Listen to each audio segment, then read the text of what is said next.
সামনের দিকে বাড়াইবে না। আরো জোরে বলেন সুবহানাল্লাহ। শুধু জান্নাতে নয়, দুনিয়াতে কোরআন তোমাকে পথ প্রদর্শন করবে, কবরেও কোরআন তোমার সাথে থাকবে। আল্লাহর নবী বলেন, ইযা বুজিয়াল মাইয়িতু ফি কবরি জাআল কুরআন ইনদা রাসিহি। আল্লাহর নবী বলেন, এ উম্মতেরা, ইযা বুজিয়াল মাইয়িতু ফি কবরি, যখন মাইয়িতকে কবরে রাখা হবে, মাইয়িতকে যখন কবরে রাখা হবে, বুজিয়াল মাইয়িতু ফি কবরি জাআল কুরআন ইনদা রাসিহি। আল্লাহর নবী বলেন, কোরআনের সাথে সম্পর্ক লাগাও, কোরআনকে মহব্বত করো, ওই কোরআন কবরেও তোমাকে সাহায্য করবে। হে মুসলমান, এখন তুমি কোরআন পড়তে পারো না, কোরআন পড়তে পারো না, কোরআনের মধ্যে আল্লাহ কি বলেছেন তাও তুমি বোঝো না, কোরআন পড়ার মতন তোমার কাছে সময় নাই। আল্লাহর কসম, ওই কোরআনকে মহব্বত করো, কোরআনকে হাতে নিয়ে চোখ দিয়া পানি ছাড়ো আর কান্নো। ওই কান্নার কারণে আমার আল্লাহ ওই কোরআনকে বেশি মহব্বত করার কারণে তোমার পরকালেও আল্লাহ জান্নাতের মালিক বানায়া দিবে। তাহলে কোরআনের সাথে সম্পর্ক করার দরকার আছে তো? কোরআনের সাথে সম্পর্ক করবেন। কোরআন নিয়ে কেউ বাজে মন্তব্য করলে তাকে সার দেওয়া হবে না। উমরের সৈনিকেরা রাসূলের সৈনিকেরা সার দিতে পারে না, ঠিক কিনা সুরে বলে? কোরআন নিয়ে যতই ষড়যন্ত্র করা হয়, আজকে বিশ্বের মধ্যে নাস্তিক মুরতাদগুলা কোরআনকে নিভিয়ে দেওয়ার জন্যে, কোরআনকে নিস্তব্ধ করে দেওয়ার জন্যে, কোরআনকে পৃথিবীর থেকে উঠায়া দেওয়ার জন্যে আজকে নাস্তিক মুরতাদরা ষড়যন্ত্র করতেছে, ঠিক কিনা সুরে বলো? হে ব্রাহ্মণবাড়িয়ার মুসলমান, সবাই ঐক্যবদ্ধ হও। নিজের জীবন যদি দিতে হয় জীবন দিব, যদি নিজের গলা দিতে হয় গলা দিব। কোরআনের জন্যে কোরআনকে কেউ নিস্তব্ধ করতে পারে না। যারা করার চেষ্টা করেছে তারা নিস্তব্ধ হয়ে গিয়েছে।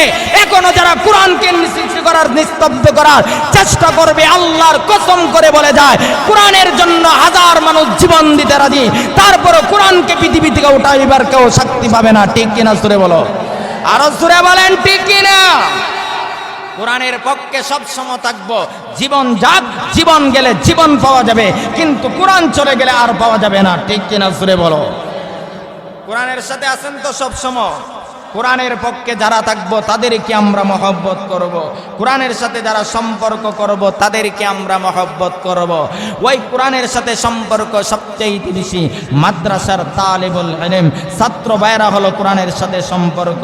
দিনে কোরআন পড়ে শেষ রাত্রে তাহাজ্জুদে উঠে আল্লাহর কাছে কোরআন তেলাওয়াত করে, তোমার আমার জন্য দোয়া করে।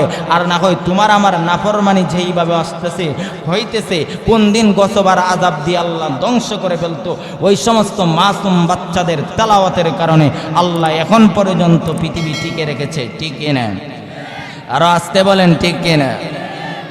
তাহলে কোরআন যদিও পড়তে পারি না, কোরআনকে মহব্বত করব, কোরআন ওয়ালার সাথে সম্পর্ক রাখবো, কোরআনকে নিয়ে মহব্বত করব, ভালোবাসবো। যদি ভালোবাসতে পারি, বাস্তব একটা ঘটনা বলতেছি, কয়েক বছর আগের বাস্তব ঘটনা। কোরআন পড়তে পারে না, কোরআন কোন জিনিস ওই জিনিসটা পর্যন্ত বুঝে না, কিন্তু কোরআনটাকে হাতে নিয়ে চুমু খাইতেন আর আল্লাহর কোরআনটাকে বুকের সঙ্গে লাগাইয়া শুধু চোখ দিয়া পানি ছাড়তেন। বাস্তব ঘটনা বলতেছি। ওই কারণে মানুষটা মরতে দেরি হয়ে, আল্লাহ তার কবর জান্নাতের বাগান বানায়া দিতে দেরি করে নাই। আরো আসতে, ভারতের বিশ্ববরণ্য আলেমে দ্বীন আল্লামা আওলাদে রাসূল আল্লামা হুসাইন আহমদ মাদানী নাওয়ারাল্লাহু মারকাদা ওয়া জাআলাল জান্নাতা মাসওয়া। জোরে বলেন আমিন। ওই হুসাইন আহমদ মাদানী রাহমাতুল্লাহি আলাইহির উত্তরসূরি সন্তান আল্লামা সৈয়দ আসাদ আল মাদানী রহমাতুল্লাহি আলাইহি ঘটনাটা বর্ণনা করেছেন। বাংলাদেশে এসে ওয়াজের মধ্যে ওই ঘটনা বর্ণনা করেছেন। কারণ ওনারা তো উর্দুতে ওয়াজ করে, ওগুলো তো আমরা বুঝতো নাও পারে, তো আলেম ওলামারা তো বুঝে। হুসাইন আহমদ মাদানী রহমাতুল্লাহি আলাইহির সন্তান আসাদ আল মাদানী রহমাতুল্লাহি আলাইহি ঘটনা বর্ণনা করেছেন। ভারত অথবা পাকিস্তানে সম্ভবত একটা এলাকা আছে, যেই এলাকার মানুষগুলা, অর্থাৎ এলাকার মানুষ দিন সম্পর্কে কোনো জ্ঞাত নাই, কোনো জ্ঞান নাই, কিছুই জানে না, অর্থাৎ একবারে মূর্খ এলাকা বললে বলে, দিন সম্পর্কে তাদের কোনো ধারণা নেই। এখনো পৃথিবীতে এমন দেশ আছে, আল্লামা তারেক জামিল দামাত বরকাত ওনার একটা ঘটনার মধ্যে আনছে যে পাকিস্তানের এমন একটা এলাকার মধ্যে দিনের দাওয়াত নিয়ে, তাবলিগের কাজ নিয়ে রমজান মাসে বাইরেছে, রমজান মাস তারা গেছে, যাওয়ার পর এক বাড়িতে যাওয়ার পর গিয়ে মুসলমান, যাওয়ার পর তারা কি করতেছে, অনুষ্ঠান, বিবাহের অনুষ্ঠান চলে রমজান মাসে, মানুষ ওমদাম সবাই খাইতেছে, তারাও গেলেন। যাওয়ার পর আল্লামা তারেক জামিল উম্মতের সবচেয়ে বড় ফিকির, উম্মতের দরদ নিয়ে শুধু কাজ করে। আজকে তো একদল আলেম আছে, একদল মানুষ আছে না বুঝে তাবলিগ গুলাকে গালিগালাজ করে আর আসতে বলে। যাওয়ার পর উনি এই দৃশ্য দেখে ওনার চোখ দিয়ে অনবরত পানি আসতেছে, কারণ উনি উম্মতের দরদ নিয়ে নবীওয়ালা কাজ করতেছে। নবীওয়ালা কাজ, তাবলিগের কাজ, এটা কার কাজ? হ্যাঁ, নবীওয়ালা কাজ, জুড়ে বলেন কার কাজ? তাবলিগের নির্দেশ কে দিয়েছে? আপনাদের সন্দেহ? তাহলে আল্লাহর নাম লইলেন দিয়ে তো আসতে, তাবলিগের নির্দেশ কে দিয়েছে? ইয়া আইয়ুহার রাসূল বাল্লিগু মা উনজিলা ইলাইক।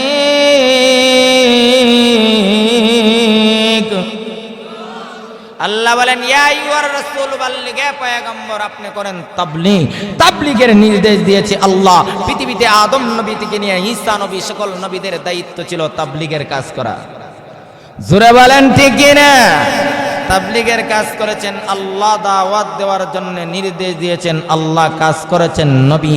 নবী তাবলীগের কাজ করার কারণে উহুদের মাঠে রক্ত দিয়েছে। বেঈমান কাফেররা নবী সাজদা অবস্থায় নারী বুড়িগুলা মাথার উপর চেপে দিয়েছে। একদম গামছার মধ্যে, গলার মধ্যে গামছা লাগায় বেঈমানরা কাফের করেছে। 40 বছর আগে নবী ছিলেন আল আমিন, সকলের কাছে বিশ্বাসী। নবুয়তের পর তাবলীগের কাজ শুরু করার পরেই নবীকে এমন নির্যাতন সহ্য করতে হয়েছে। আমরা সেই নবীর উম্মত, তাবলীগের কাজ করার কারণে যদি সে আমাকে গালি দেয়, গালি দাও, কাছে যায় না, যদি অত্যাচার করে তারপর আমরা বরদাস্ত করে নিব, তারপর নবীওয়ালা কাজ কোনোদিন ছাড়তে পারি না, পারবো না, ঠিক কিনা জোরে বলেন। তারেক জামিল দামাত বরকাতুহু শুনে এদের অবস্থা দেখে কাঁদতেছে। কিছু মানুষ জিজ্ঞাসা, মোল্লারা বেবাট মনে করে, মোল্লারা বলতেছে হুজুর আপনি কি খাওয়ার জন্য কাঁদতেছেন? নাউজুবিল্লাহ, জোরে বলেন নাউজুবিল্লাহ। অর্থাৎ খাবার তারা খাইতেছে। এই দৃশ্য দেখে তারেক জামিল দামাত বরকাতুহু উনি চোখ দিয়া পানি ছাড়তেছে। আহাইরি, রমজান মাস মানুষ এইভাবে প্রকাশ্যভাবে খাওয়া দাওয়া করতেছে, আমি কাঁদতেছি। কিছু মানুষ জিজ্ঞাসা করতেছে হুজুর আপনি কি খাওয়ার জন্য কাঁদেন? নাউজুবিল্লাহ, জুড়ে বললেন না যে? হুজুর তখন কাঁদতেছে আর বলতেছে এটা তো রমজান মাস, আর রমজানের রোজা তো মুসলমানের উপর ফরজ। ওই মানুষগুলা জবাব দিয়েছে, হেই উম্মতের দল, আজকে পৃথিবীতে এমন মানুষ, ওই পাকিস্তানের কোনো বাংলাদেশে এমন রাষ্ট্র, এমন দেশ, এমন গ্রাম আছে যাদের এখনো আল্লাহ বলতে কিছু চিনে না। মুসলমান কারে কই সেই জিনিসটা চিনে না, নবী চিনে না, কোরআন চিনে না, ইসলাম চিনে না, মাদ্রাসা চিনে না, মসজিদ চিনে না। এমন দেশ আছে কি নাই? এক জোরে বলেন আছে কি নাই? তাহলে এদের কাছে দিনের দাওয়াত কে দিত? দিলে যদি গাট্টিওয়ালা হয়ে যায় আর ওয়াহাবি হয়ে যায়, তাদের কাছে তোমার কোন দাদা ইসলাম পৌঁছাইতো? এটা তো নবী তো তোমার আমার কাছে ওই দায়িত্ব দিয়ে গেছে। ইন্না উলামা ওয়ারাসাতুল আম্বিয়া, নবীর ওয়ারিস, নবীর দায়িত্ব ছিল মানুষের কাছে দিনে দিনে তারা দাঁড়ে গিয়ে দানের দাওয়াত পৌঁছা। ওই কাজ নবী আপনি আমার কাছে রেখে গিয়েছে, আমরাও সেই কাজ করব। নবীর কাজ করার কারণে যদি গালি শুনতে হয় শুনবো, তারপর সেই কাজ বাদ দিব।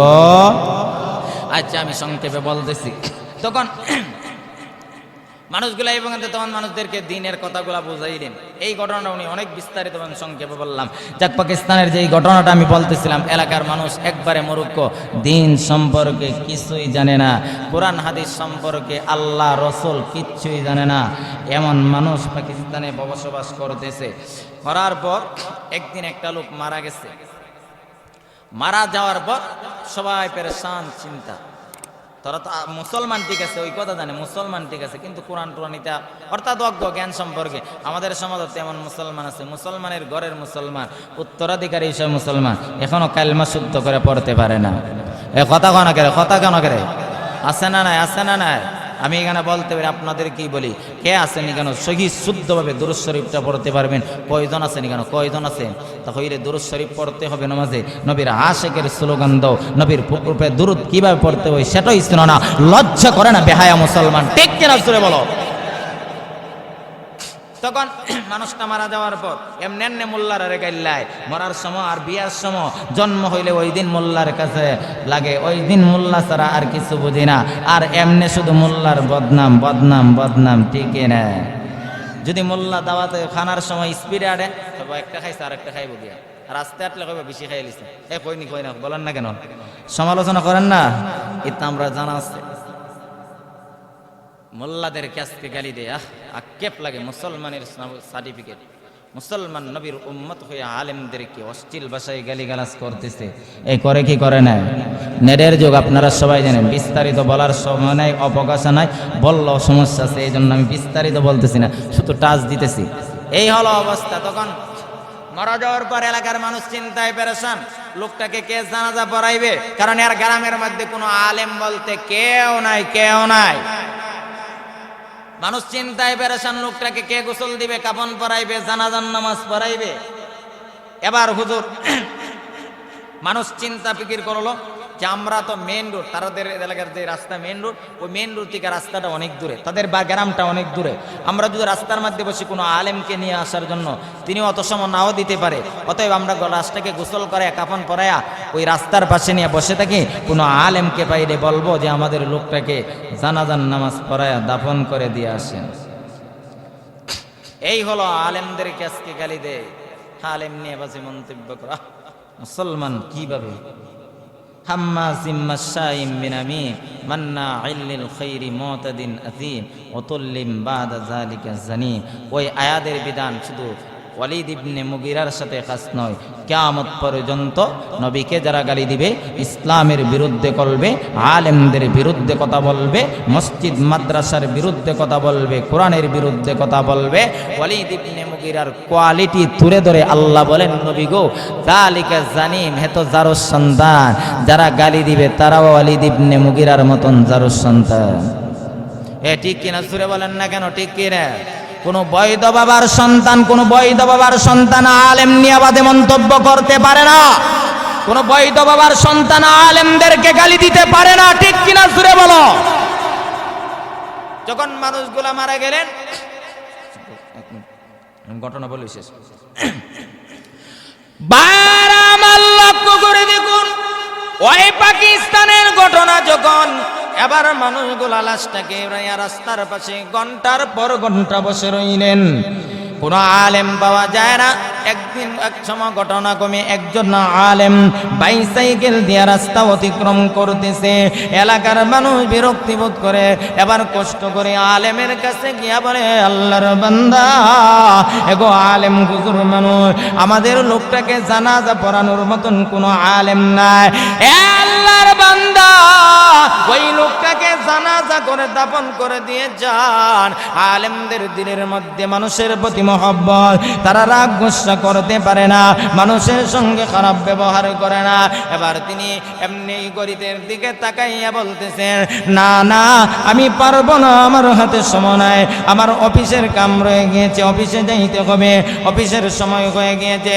কিন্তু এলাকার মানুষ বারবার কাকুতি মিনতি করে যখন বলতেছে, আল্লাহর বান্দা রাজি হয়ে গেলেন। রাজি হওয়ার পর জানাজার নামাজ পড়ানোর জন্য ইমামতি করে এবার যখন লোকটাকে দাফন করবে, কবরে রাখবে, আল্লাহর বান্দাকে বলতেছে, গো হুজুর কোন দোয়া পরে গো লোকটাকে দাফন করতে হয়?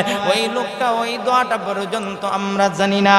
আল্লাহর বান্দা আবার কবরের ভিতরে ঢুকলেন, ঢুকে ওই লাশটাকে দাফন করবেন। যখন কবরের দিকে যখন সুগুয়ার জন্য উপর হয়েছে, তার বুক পকেটের মধ্যে অফিসের মেন কাগজ রয়েছিল।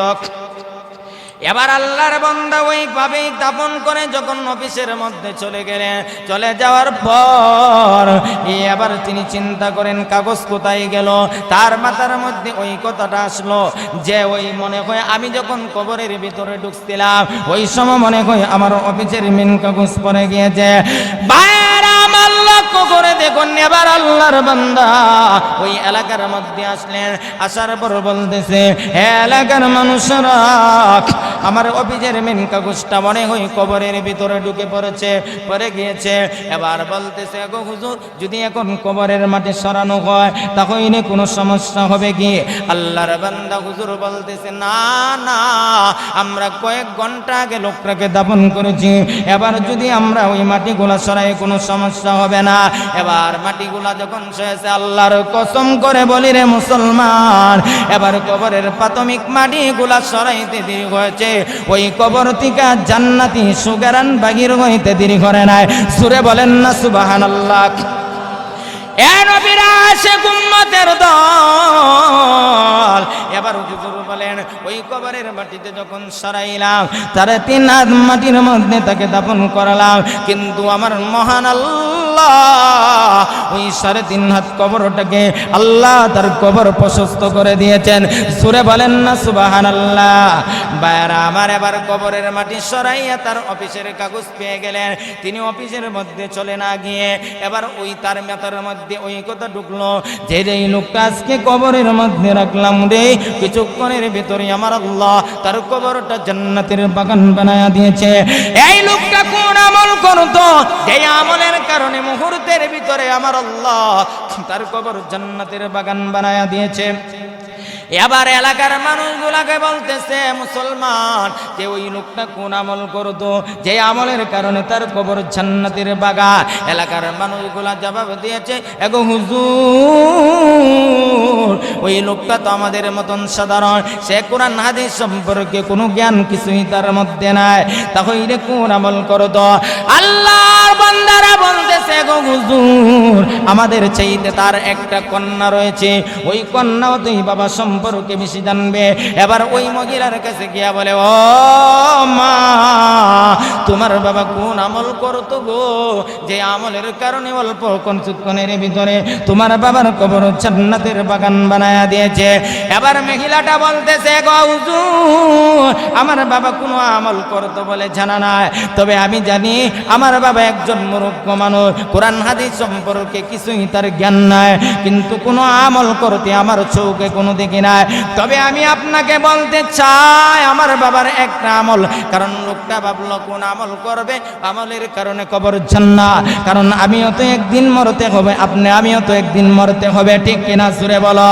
হে মুসলমান, কোন আমল নিয়ে আল্লাহর দরবারে হাজিরা দিবা, কোন আমল নিয়ে ফেরেশতার সামনে হাজিরা দিবা, ওই কোন আমল নিয়ে আমার নবীর সামনে হাজিরা দিবা? এবার পয়গম্বরের সাহাবী ওই আল্লাহর বান্দা বলতে যে কোন আমল করতো?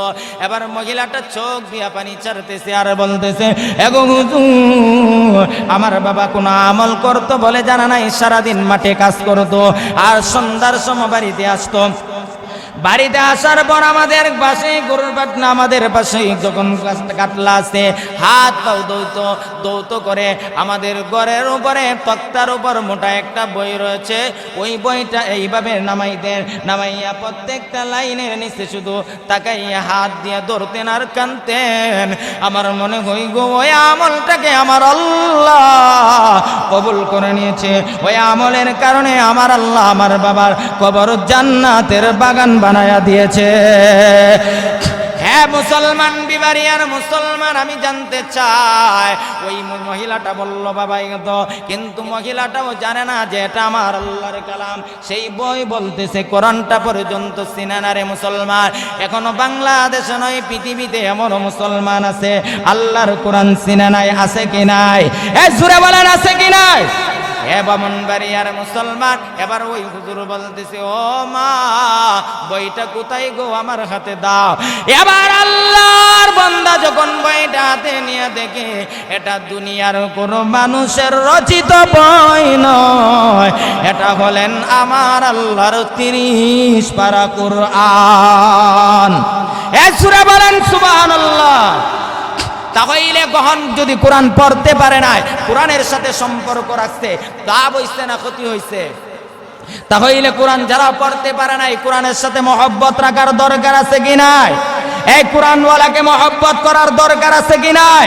কোরআনের বিরুদ্ধে কোনো নাস্তিক আর মুরতাদ যদি বলে তাদের দাঁত ভাঙা জবাব দিব ইনশাআল্লাহ। ঠিক কিনা জোরে বলো। ওয়া আখির দাওয়ানা আলহামদুলিল্লাহি রাব্বিল আলামিন। হুজুরের পরবর্তী ওয়াজ আসিতেছে আমাদের ইউটিউব চ্যানেলে, তাই সাবস্ক্রাইব করে সাথেই থাকুন।